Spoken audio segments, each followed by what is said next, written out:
So now we'll get started with the Figma and learn the starter screen first. So let's get into that.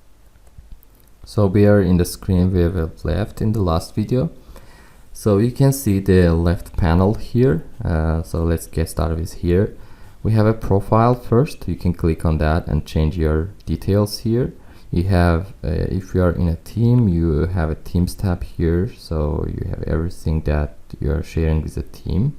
So you have a notifications bar here. You can click and see all the notifications here. Alright, then we have a search bar here where we can search files, projects, or peoples. So, and you can just filter them in a different manners. We have recent tab here, which is showing all the recent files we are working on. It's also can be changed. The view also can be changed here. You can create a new file here or import a new file from the your computer.